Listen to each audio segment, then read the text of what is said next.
Hello everybody, welcome to the third and final episode in this series of Timing the Markets. In this video, I'm going to simplify everything. I have a checklist here with 5 steps, and I'm going to show you guys what it looks like when you put all of this information together and in order. Before we do get started, I know a lot of people are in here and they're excited to get their hands on this information and they just want to go into the market tomorrow and start applying it. That is probably the worst thing that you could do because you have not trained your eye to see it enough, so you're not going to get this insane level of precision with just applying it first time tomorrow. What you should do instead, okay, is back test this information, then forward test it. And by forward test, you're just watching it live, you're tape reading it, you're journaling your observations. Then when you see it enough that you can recognize it real time without emotion, then move into demo, collect data on your performance in demo. Then if you decide that you see yourself succeeding with the model or you think that it repeats more times than not, then you could decide if you want to transfer over to live funds. I'm not telling you to do that, but that's the order that I would do this within to get the most out of it. If you just see this information, get excited, and just start applying it tomorrow without putting in any work, you're going to struggle to be precise with it. So the purpose of this video series is to give you guys a firm foundation of solid information so you know exactly what to look for. You can cut through all the noise.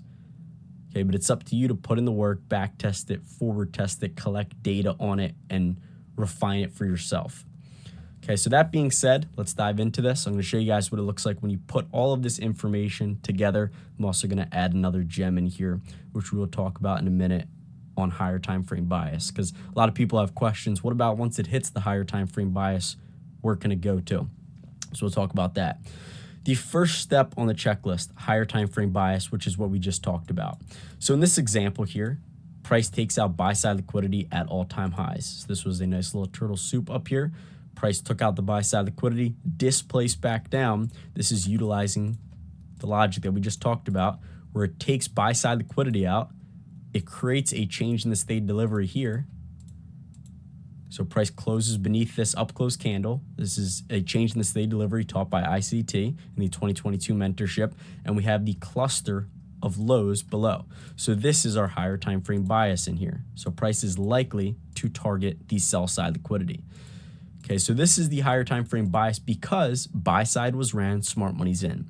Displacement through this up close candle creates a bearish order block, or a change in the state delivery. It also does have a nice little fair value gap in the premium side of the range here. But the purpose is that once smart money is in, the purpose of this big drop is for smart money to trigger these sell orders beneath these lows. So anyone long with sell stops, these are obvious lows to put those sell stops. Also breakout traders, when these lows get taken out, people are shorting that as a breakout. So there's going to be lots of sellers beneath these lows. When smart money short down here, if they want to buy back their short position at a lower price, okay, there's going to be tons of sellers beneath these lows. Okay, so they can sell, buy it back from these sellers, and then retrace it back up higher. Okay, so this is our higher time frame bias. Now, it does seem like cherry picking going in and looking for a model in here, okay, but if you guys have been in the Discord community for a while, you know that I can call this stuff, obviously, before the fact. But this is an example of when the higher time frame bias is bearish, price retraces back up into the range. We're marking out the 9 to 10 o'clock time window. Sometimes it does form like this, where the high or low does come in that 9 to 10 o'clock period, and then it just runs straight for the liquidity below. So if we look back at the checklist, we have the higher time frame bias, which is bearish. We have the time window between 9 to 10 o'clock a.m. Now we need a key level aligned with order flow. Now, Dan, what's a key level? Okay, this is when you mark out PD arrays aligned with order flow. So this is things that you don't see people talking about, but PD arrays only work once you know the draw on liquidity. If the draw on liquidity is bearish and it's going to head for these lows, then PD arrays will work. So that's why it's important to come up with the draw number 1. Then you can mark out a PD array aligned with that draw on liquidity. What's a PD array, Dan? It could be an order block, fair value gap, bearish breaker, bullish breaker, things like that. Volume imbalance, propulsion block. Those are PD arrays. A higher low is a PD array as well. It's the premium discount array matrix taught by ICT. Okay, so in this example, we do have this up close candle in here. Okay, so this is a key level. If you look at the mean threshold of that it was what price was retesting. But the key level that I'm watching in here is this order block right here. Now, an order block that retests a previous order block is classified as a propulsion block. So we have this order block right here that retests. So this up close candle retests this previous up close candle. They're both order blocks, but since this order block retested this order block and then it broke down lower, this becomes a propulsion block. Okay, so ICT taught that concept. It's still an order block though. I still mark it as an order block just because it does get confusing. You don't really need to know that it's a propulsion block, okay? So I'm just gonna mark it out as an order block to keep it simple. This is your higher time frame key level. Okay, so you're looking for a PD array aligned with the order flow that is bearish. Why'd you just mark out the lower wick, Dan? When there is the open and price wicks down pretty far, I'll mark out the low to the open of that. Why? Because when price is heavy to the downside, okay, what can happen is that price just retraces into the order block just barely and then starts to drop fast. Okay, you could also mark out this fair value gap as your higher time frame key level. Okay, these are kind of paired together here. So this is a high probability bearish order block because, so this is where you got to pay attention, because the draw on liquidity is lower on the daily, and because there is an order block with a fair value gap aligned with that draw on liquidity, this is now a high probability area for the market to reverse and start to expand to take out the cluster of lows in here. So I'm going to keep this in mind, these key levels in here. What I'm next going to do is I'm going to look at the time window, excuse me, between 9 to 10 o'clock, okay? And within that 9 to 10 o'clock hour, I'm looking for an SMT to form in the direction of the higher time frame bias. Now, within this time window of 9 to 10 o'clock, if it is at the key level, which we do have, it's at that 6-hour order block along with the fair value gap on the higher time frame, right? And there is an SMT within that time window, then price can reverse. Okay, so this is on the hourly time frame. I am in replay mode here just to show the example. You are going to compare highs and lows from the left side of the chart. So the SMT does not have to fully form within the time window like we talked about in the last episode, meaning it doesn't have to be something like this. It can be a higher low from the left side of the chart. So in this example, that's exactly what we have here. So since we do have Dow making a higher high, then we have NASDAQ making a higher high, then we have ES in the top left making a lower high.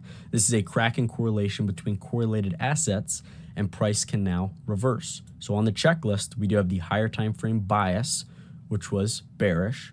We had the time window, which was 9 to 10 o'clock a.m., and we had the key level aligned with order flow. And what did we just have right here? SMT at liquidity. So where's the liquidity? Buy side liquidity right here. So you have buy side liquidity purged on NASDAQ and on Dow. It's not purged on the S&P. This is your cracking correlation at liquidity. Okay, it can also form at a fair value gap. So what's the next objective now? What do we do now? All right, well, if we go down to a lower time frame, okay, let's go on a 5-minute.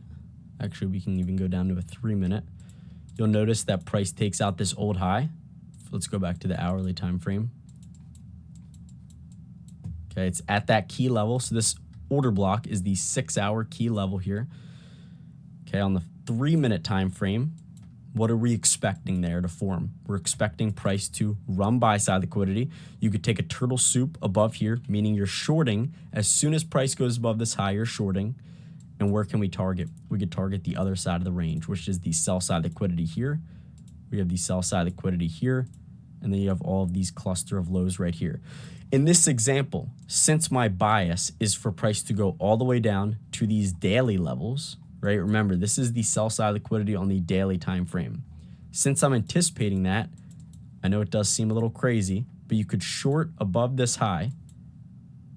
You could just target the lower time frame levels, which is just the sell side here. I'm not going to take off right at this fair value gap here. Why not?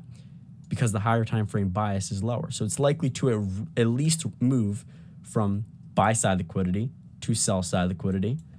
Okay, but what you could also do is take off at the sell side here and then target some of the daily levels. Okay, so that'd be like playing the entire daily range. All right, if we go back to the hourly time frame, where is price not likely to go? Damn, where do I put my stop loss on this? Where is price not likely to go? Okay, well, there was SMT divergence right here. Price created a high, then a lower high. Smart money failed to push price above this previous high up here, right? If we look back at this example, the liquidity was engaged on NASDAQ and Dow. It was not engaged on the S&P. That's where my stop loss is going to be. It's going to be above that previous high. Okay, because smart money, right, they're showing a willingness to not, they're showing an unwillingness to engage the liquidity up there on the S&P. So it's not going to be engaged. And then price can expand much lower. Okay, so that's where your stop's going to be. It's going to be above that previous high over there. Okay, if you did not want to trade that, what could you also do? You could wait for the buy side liquidity to get purged. Remember, I'll make this level, we'll make it thick and red because this is our key level. This is the 6-hour order block. Price taps there, runs the buy side liquidity. I do like getting the turtle soup entry, but you could always get an order block or a breaker entry after that if you do not want to sell as soon as it takes out this previous high up there. But that is what the model looks like in its full form. Okay, you have a higher time frame bias, which is bearish. You have the time window. You have the key level aligned with order flow. You have the SMT at liquidity, and then you're targeting liquidity or fair value gaps. Right? In this example, you're targeting the liquidity down here. That's your first target, and potentially you could hold all the way for the higher time frame levels. I don't recommend always doing that. It's best to just get used to targeting the low-hanging fruit. You'll have more precision than in the future build up to targeting the higher time frame levels. That's what I would recommend. So now I'm going to show you guys one more example of what this setup looks like. Now in the last video on higher time frame bias, we talked about price moving from the daily sell side. Since it wicked it and then displays back up, it's likely to head for the clusters of these previous daily highs because they're clustered close together. Again, big entities are operating on higher time frames. They're going to use these as liquidity. Those can be used as drawn liquidities. Once that hits, what happens, Dan? Well, price typically is moving from external range liquidity to internal range or internal to external range. So when price reaches this liquidity, right, on the 4-hour time frame, when price runs this buy side liquidity, I'm not just anticipating for it to continue to rip higher. It's reasonable to expect for price to now displace back into the range and target a fair value gap. Okay, so now my higher time frame bias is for price to move from these daily highs back into a fair value gap.